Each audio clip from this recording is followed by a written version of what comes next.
Hello again, everybody. Welcome back to another episode of Dr. Movie. What was the last? Reels on Wheels. I like that one. That's pretty sweet. So, yeah. That's a good one. It is currently, just to let you know where I am and what time it is 12:41 in the morning. And driving back from just playing a gig, and I wanted to take some time to talk about this movie, the precursor, if you will, to the Puppet Master series, where the stars kind of aligned for this one, where it's Charles Band, but he's also got Stuart Gordon, the great Stuart Gordon. When you think of Stuart Gordon movies, you know, you got Reanimator, From Beyond, throw a little even Dagon in there.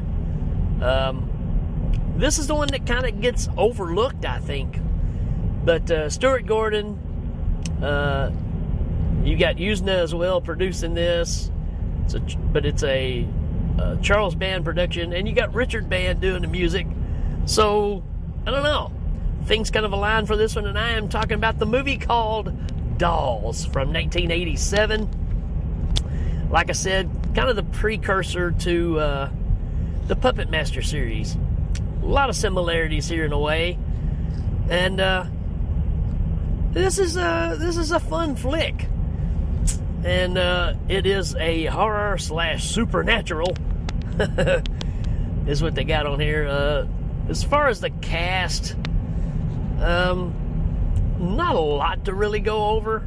I mean, everybody in this has pretty much been in something else, but most of them have been in other Charles Band movies, with the exception of Carolyn Purdy Gordon, which is Stuart Gordon's wife, who ends up getting killed in every movie Stuart Gordon makes, so I don't know how their relationship is. But she plays Rosemary Bauer in this, and super snooty woman, and plays it to perfection, and you can't wait for her to get knocked off, right? So that's kind of the thing there. Like I said, pretty much everybody else has been in other Charles Band movies. Let's look here for a synopsis, and here we go. Yeah, let me get through this stoplight. All right, here we go. Wow, there's a lot on this. It's almost like the whole movie. They just wrote it out. Anyways, a dysfunctional family of 3 stop by a mansion during a storm because there's a light over at the Frankenstein place. It does kind of feel like, you know, the beginning of Rocky Horror Picture Show. So it says mansion during a storm. It's a father, a stepmother, and a child. And the child discovers that the elderly owners are magical toy makers and have a haunted collection of dolls. Yeah. So you get an awesome scene too. And again, there's a lot of animosity between the stepmother and the daughter. The stepmother has a lot of money, and that's kind of the reasons that the dad is kind of involved with her, I guess, because, you know, she's got such a gleaming, great personality. But you get this scene where the little girl has a teddy bear that she carries with her everywhere, and they're in the middle of the storm. Car gets stuck. They see the light at the house. They walk to the house.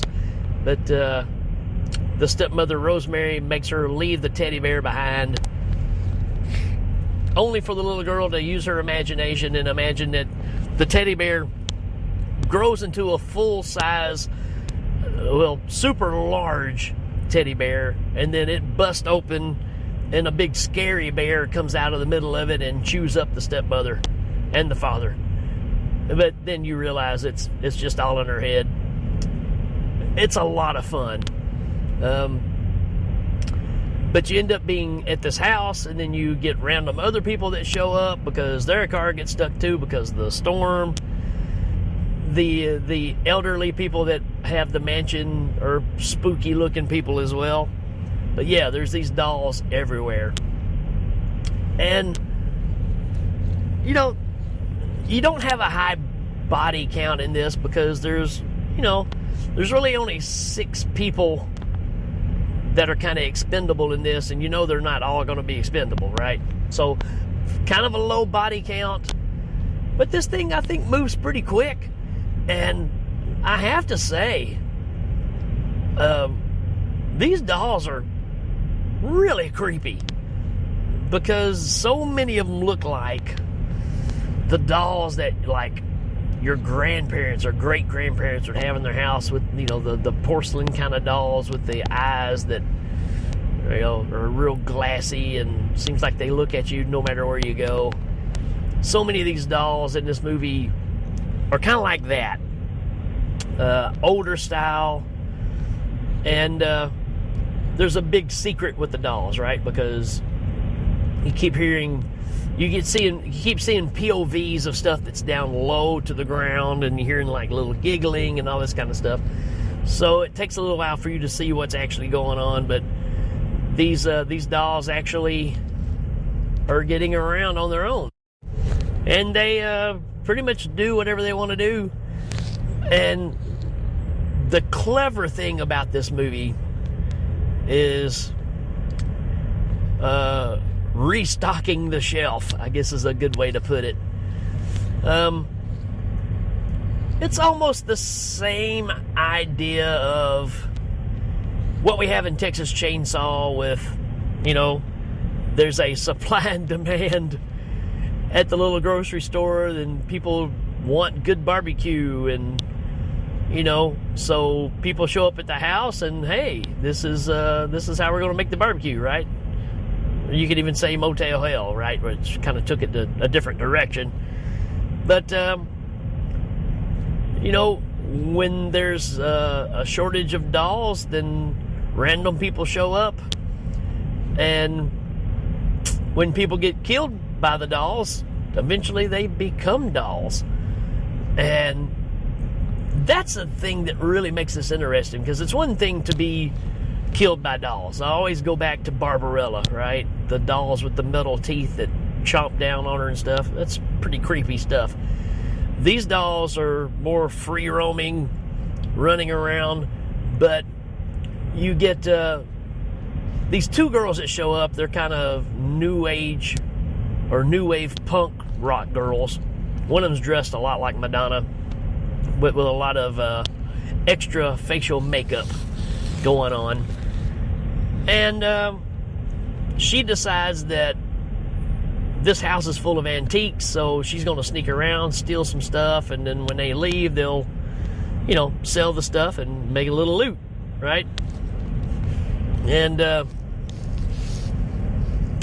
much to her surprise, she gets stopped and ran into a toe board on the wall and gets beat pretty drastically against this wall.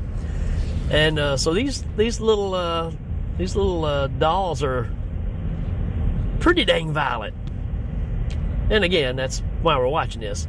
But the clever thing about this is when her friend goes looking for her and she finds her, and she can't really see her, but she's telling her friend, go away, leave me here, go back, get out of here, get away.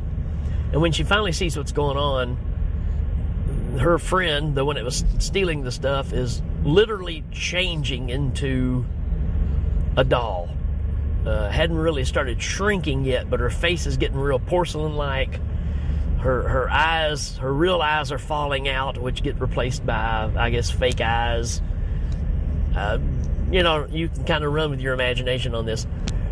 It's done really well. Again, it's Stuart Gordon, so I really haven't seen anything by him that I was really disappointed in. So it's really clever, and I think really well done. Like I said, the only thing that kind of slows it down is there's just not a lot of extra people in this, right? So everybody thinks the little girl is out of her mind because she talks about, the little people running around and doing these things. And So her stepmother obviously doesn't, believe her, and the dad doesn't believe her either. But they get their up and comings as well. And I don't know. I think this is a fun flick that needs to be revisited, right? And again, it's kind of the precursor to the whole idea of, the Puppet Master stuff.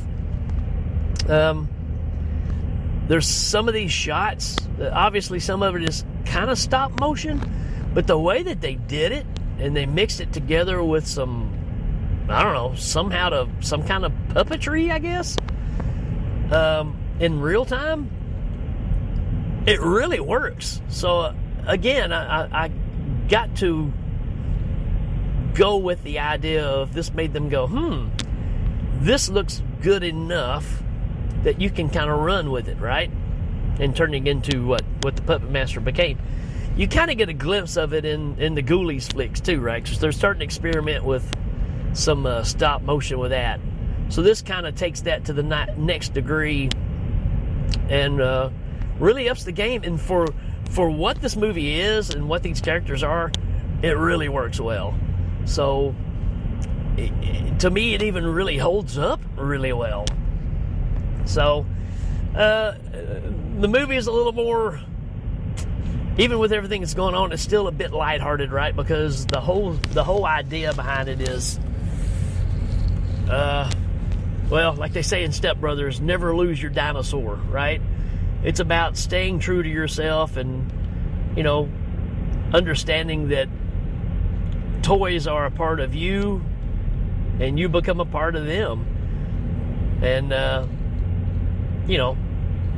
you can take the whole Toy Story idea, right? Kind of ties into that same, kid factor that we kind of grow up and grow out of. And this movie is really about remaining a kid. And there's another character in this movie that's a grown man who picks up the two new wave chicks, and he's pretty much Mr. Innocent. And but he still has his heart, the heart of a child. And he talks about the toys that he loved, that he had when he was growing up, and he would leave cookies under his bed to feed the toys in case when he was asleep they would get hungry, or so he was kind of out there on all that kind of stuff. But it's an interesting concept, and we see it in a lot of other stuff. And in this one, it really pulls you along. And the guy that's creating the toys, the toy maker, and his wife, they 100% wholeheartedly believe in this, right? So it's really the Santa Claus idea, right? Of punishing the bad and rewarding the good.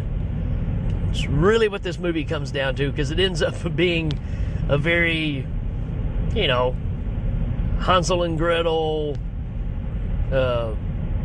ending for the story, where things end like they should, right? Because the little girl's stepmother gets her up and comings, like I said.